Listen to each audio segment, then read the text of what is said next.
you ever come across a video named Chainsaw MP4, do not watch it. The dark web is a place most people have only heard about in whispers, late at night, when the world feels just a little more sinister. I've always been one of those curious types, poking around where I shouldn't, skirting the edges of the forbidden. It was a stupid hobby, really, but one I found thrilling, until the day I stumbled upon something that made me regret every second I'd spent exploring those shadowy corners. It started out as a typical night of browsing. I was in one of the countless forums that populate the dark web, filled with cryptic posts and anonymous users sharing everything from conspiracy theories to illegal goods. It was the kind of place where nothing really shocked me anymore. I had seen it all, at least I thought I had. That night, a new thread caught my eye. The title was simple, almost too mundane to be intriguing. Chainsaw, MP4. No description, no context, just a file name. Beneath the title, the original poster had written a single line, "For the brave." There was something about it that immediately set off alarm bells in my head. I'd seen videos like this before, snuff films, gruesome recordings of violence, the kind of content that makes you wish you could erase it from your memory. But this one felt different. There was a weight to it, an ominousness that I couldn't quite shake. I should have ignored it, closed my laptop and gone to bed. But that little spark of curiosity flared up again. How bad could it be? So I clicked on the thread. The post itself was almost bare, just a download link, no comments, no replies. I hesitated, my finger hovering over the mouse, but in the end, I gave in. I clicked the link, and the file began to download. It was surprisingly small, considering what it was supposed to contain. The download finished in less than a minute, the file now sitting on my desktop, a little icon that seemed to pulse with an unseen malice. I stared at it for a long time, the unease in my stomach growing. Something in me knew that once I clicked on that video, things would never be the same. But that curiosity, that damn curiosity, got the better of me. I double-clicked the file, and my media player opened with a blank black screen. For a few seconds, nothing happened, just darkness and silence. Then, the video began. The screen flickered, and the image of a man came into view. He was sitting in a dimly lit room, the walls bare and gray, the only source of light coming from a single bulb hanging from the ceiling.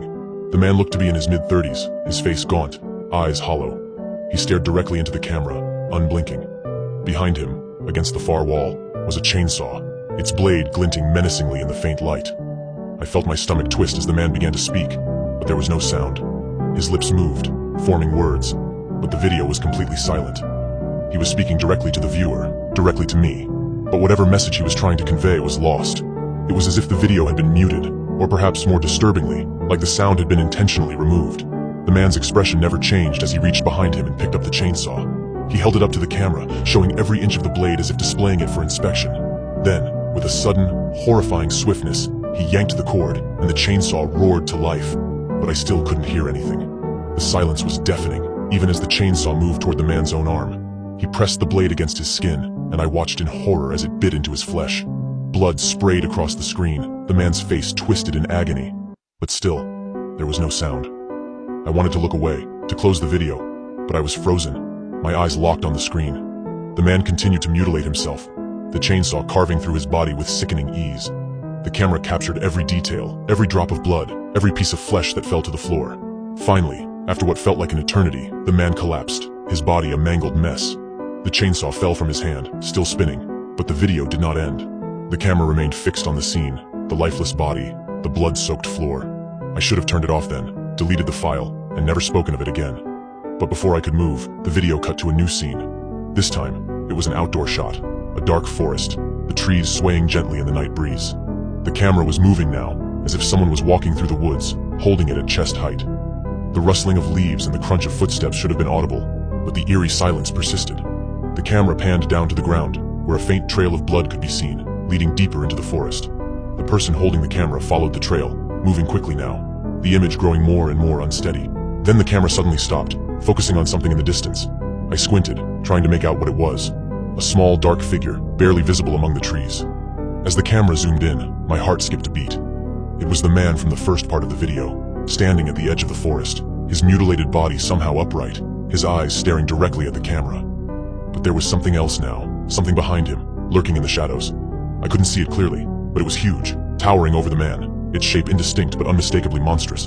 The man slowly raised his hand, pointing directly at the camera, and for the first time, I heard something, a faint, distorted voice, so low I could barely make it out. "Run," it said. Then the video ended. I sat there in stunned silence, my mind racing to make sense of what I had just seen. My hands were shaking, my heart pounding in my chest. What the hell had I just watched? I quickly deleted the video, my stomach churning with nausea. But even after it was gone, the images remained burned into my mind. The man's mutilated body, the silent scream, the shadowy figure in the forest. I couldn't sleep that night. Every time I closed my eyes, I saw that video again, heard that distorted voice. Run. But run from what? Or from who? The next day, I decided to investigate further. I returned to the forum where I'd found the video, but the thread was gone, as if it had never existed.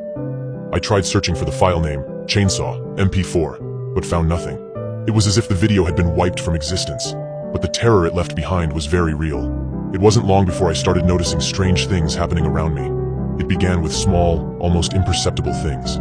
Shadows moving in the corner of my vision, a chill in the air that seemed to follow me wherever I went. Then, it escalated. One night, as I was trying to sleep, I heard something outside my window. At first I thought it was just the wind, but the sound grew louder. Heavy footsteps, slowly circling my house. I bolted upright, my heart racing. But when I looked out the window, there was nothing there. Just the darkness and the faint rustling of the trees. The next morning, I found deep gouges in the wood of my front door, as if something with sharp claws had tried to get in. Panic set in. I started seeing that man everywhere. In my dreams, in reflections, even in the faces of strangers on the street. It was like the video had cursed me, marked me somehow. I couldn't escape it, couldn't outrun whatever it was that had been unleashed. Then, last night, the nightmare reached its peak. I was in bed, trying desperately to fall asleep, when I heard it again. Those footsteps slow and deliberate, moving outside my window. This time they didn't stop. They continued around the house, growing louder, more insistent. My heart was pounding so hard I thought it might burst, but I forced myself to stay calm, to stay hidden. Then I heard it, a low, distorted voice, so faint I could barely make it out. Run! I bolted from my bed, grabbed my keys and fled the house. I didn't know where I was going, didn't care. I just knew I had to get away. But as I drove through the empty streets, the shadows seemed to follow me, growing closer with every turn. Finally, I couldn't take it anymore. I pulled over and got out of the car, standing in the middle of the road, my breath coming in ragged gasps. The darkness pressed in around me, suffocating, and I knew, whatever was in that video, whatever had been released, it was here, and it wasn't going to let me go.